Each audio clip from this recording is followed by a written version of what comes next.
Australia is on fire. 90% of all buildings have been damaged. The World Health Organization today declared the coronavirus a global pandemic.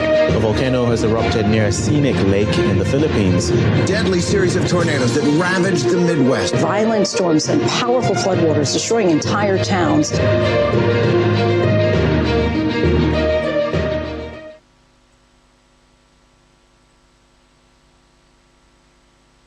Hi everyone. My name is Jessica Mabe, Programs Coordinator for the International Alliance of ALS-MND Associations. And today I will be sharing with you the Emergency Preparedness Toolkit we have available for people living with ALS-MND and their caregivers. Emergency situations occur every day. They are caused by many things such as natural hazards like floodings and fires, diseases and pandemics, pests, and human activities like fire, explosions, spills, and wars. These situations are specifically difficult situations for people living with ALS-MND and their families. Being prepared is critical. Emergency preparedness is also aligned with the fundamental right for people living with ALS-MND, which is to have the right for the best quality of life possible. This planning will help PALs and their caregivers be ready for their unique needs and circumstances in the event of an emergency. On May of this year, a multi-stakeholder group representing various communities within the International Alliance of ALS-MND Associations network gathered for a roundtable focused on emergency preparedness for people living with ALS-MND and the organizations that serve them around the world. Two key outcomes came from this roundtable. The first one was the importance for associations to have an emergency preparedness plan. And to help them, we made available a template for them to fill and edit as their capacity and infrastructure allows. A toolkit, and the second one was a toolkit for people living with ALS-MND to help them assess their own personal risk. Today, we want to share with you these resources available in the Alliance website for people living with ALS-MND and their caregivers. In the immediate aftermath of a disaster, it is important to consider the unique needs of a person living with ALS-MND.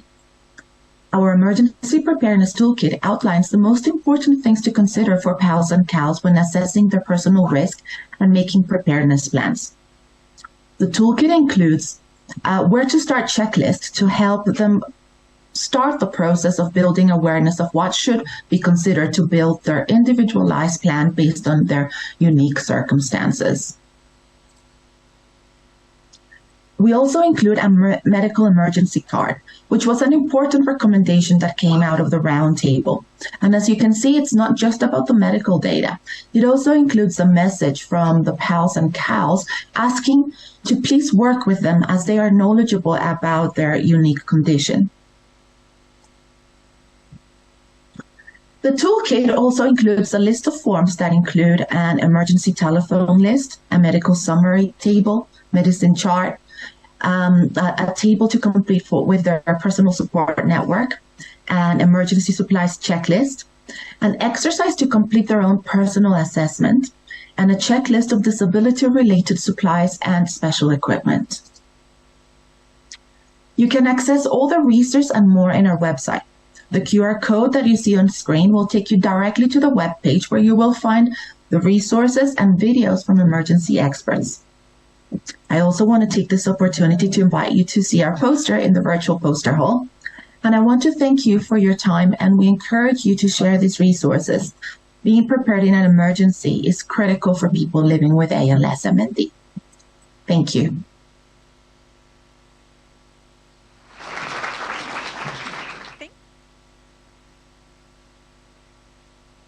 I know. We'll test if my voice works.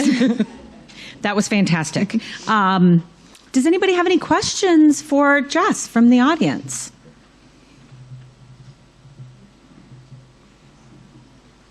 Oh, perfect. Short and sweet. No.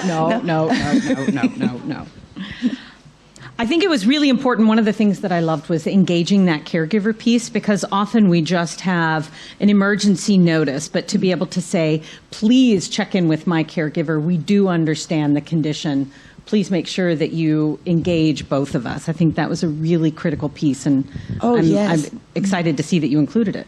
No, totally, because a lot of the pressure under those unique circumstances falls on the caregiver. So it's important to take, and even as I was evaluating the personal assessment form, and the recommendation is always, you don't need to complete it all in one go because it's a lot to consider. So, do it gradually and, evaluate sort of what is possible, maybe a page at a time, and take measures to make things, to be aware of what you need to consider. I myself was completely, I ended up buying an emergency kit because I didn't have one. Yeah. Oh, we have two questions. Sorry, right back to back. Okay.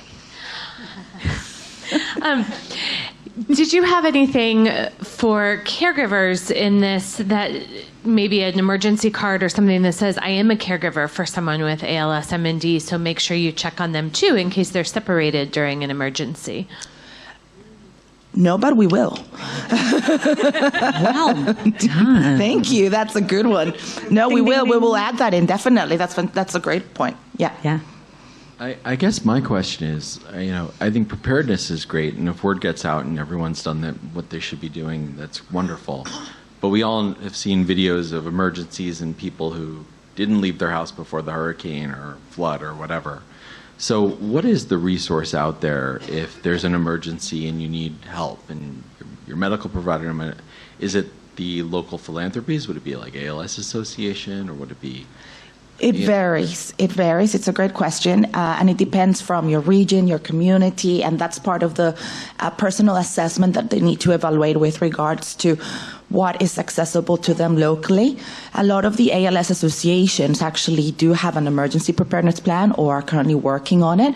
So if you do have access to or are part of an association, definitely reach out to them so that they've got you in their books and their directory, and they're aware of any potential risks that you could be, so that in the event of an emergency, they can reach out to you. But it is important to assess, and that's part of the assessment form, is to understand what's near you, what are the local numbers, who you can call, who within your own network of family and friends can go and check on you in the case of something. So there's different areas that you need to consider, because it's not one size fits all. It will vary from one person to another. I think we have one more question right in the front.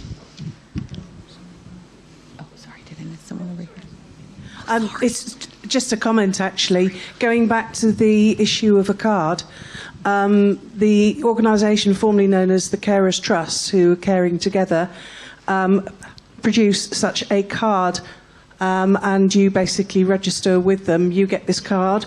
You've got a unique reference number on it, and it says on the back, attention, I look after someone who depends on me for care. If you have an emergency, ring this number. Can I take a picture of that in a minute? Yeah, of course you can. Brilliant. I love it. Carers Trust does some wonderful stuff. John? I will also add that there is a website called Patient Provider Communication that we started almost 20 years ago now, that was originally developed for looking at communication tools and strategies for people in hospital, but has grown now to also support emergency preparedness, including having communication tools available if under an emergency of some sort, someone's actual tools, materials, devices are not available, if there are power outages, if somebody needs to suddenly take an ambulance and doesn't have the appropriate tools available. And there are many, many different materials, boards with different representations, symbols, texts, many languages, and then lots of tutorials, handouts, videos as well that are on that website. So linking that could certainly augment the incredible work that's already there. Yeah, That's fantastic. Oh, there's one over there. Oh, Kathy in the back.